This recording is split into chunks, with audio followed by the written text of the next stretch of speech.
ને એના એક બોલમાં વિરાણી.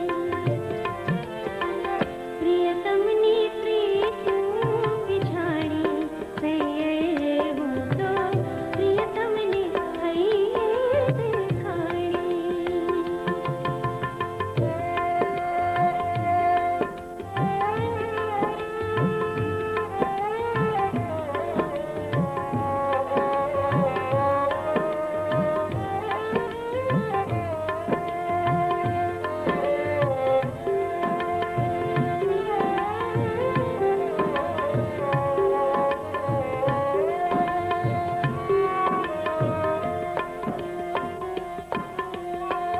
જીવન ભર ગમતીનો વૈભવ મળ્યો ને તેમાંય સ્નેહ ભરી પ્રીત.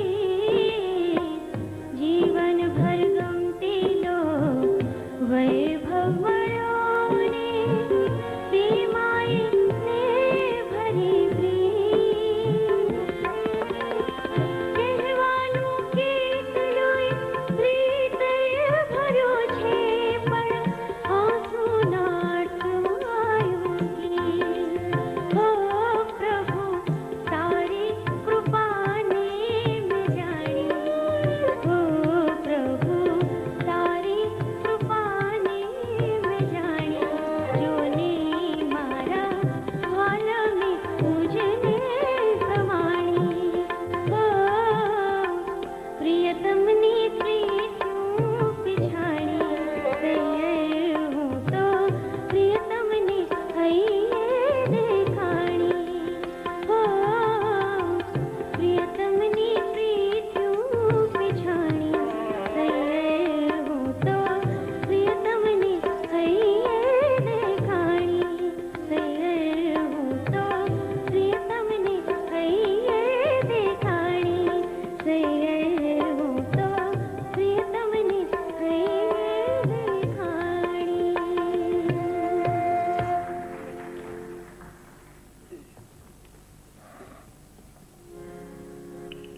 પ્રિયતમની પ્રીતને પીછાણી. એક તરફ પ્રણય ઉન્મુક્ત એવી કાવ્યની વિભાવના છે, તો બીજી તરફ ઉદયનની આ ગઝલ છે. હમણાં કંઈક ચર્ચા થઈ કે તું શું મચ્છરો મારવાનો, ડીડીટી તો લાવી શકતો નથી, એવું બધું કંઈ. ગનીભાઈનો એક શેર બહુ સરસ છે, જે શેર યાદ નથી પણ એનો ભાવ યાદ છે. ગનીભાઈ એમ કહ્યું તો ગની એક તો દુનિયા દુખી હતી અને એમાં પાછા તમે આવે.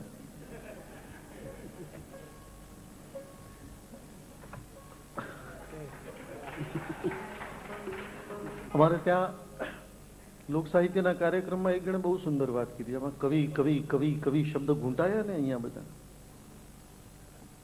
એક બેન ઘર આંગણે ધ્રુસકા મૂકતા હતા, એટલે કોકે જઈને એમ જતો હતો એને એમ થયું કે આ કોક ગુજરી ગયું લાગે છે આ ઘરમાં. એટલે પાસે જઈને કીધું કા બેન શું થયું? તમારા ભાઈ કવિ થઈ ગયા. આહા હા, શું કવિનું તો મૂલ્યાંકન કર્યું છે. પણ પછી એના પરથી એમાં કહ્યું કે કવિ કયા પ્રકારનો છે એના પર આધાર રાખે છે. ઘણા કવિ ઘર બાળીને તીરથ કરતા હોય છે, પણ અહીંયા તો આ બંને સર્જકોએ પોતાના અંતરના અને બાહ્ય બંને ઘરોને અકબંધ રાખી અને સુંદર રચનાઓ ગુજરાતી સાહિત્યને આપી છે. ઉદયને આજે ગઝલ આપી, કઈ તરકીબથી પથ્થરની કેદ તોડી છે. કઈ તરકીબથી પથ્થરની કેદ તોડી છે. કૂંપળની પાસે શું કુમળી કોઈ હથોડી છે. આ સુંદર ગઝલને સોલીએ સ્વરબદ્ધ કરી અને સ્વાભાવિક છે કે સોલી જ આ ગઝલ રજૂ કરી.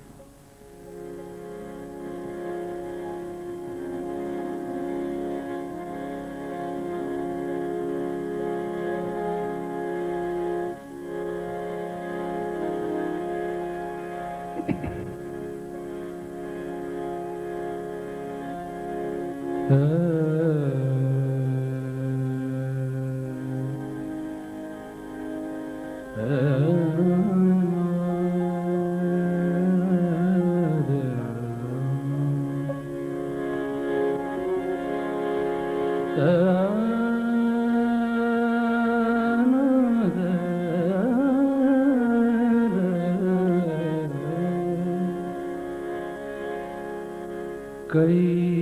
તરકીબ પથ્થરની કેદ તોડી છે, કઈ તરકીબ પથ્થરની કેદ તોડી છે, કૂંપળની પાસે કૂંપળની પાસે શું કુમળી કોઈ હથોડી છે, કઈ તરકીબ પથ્થર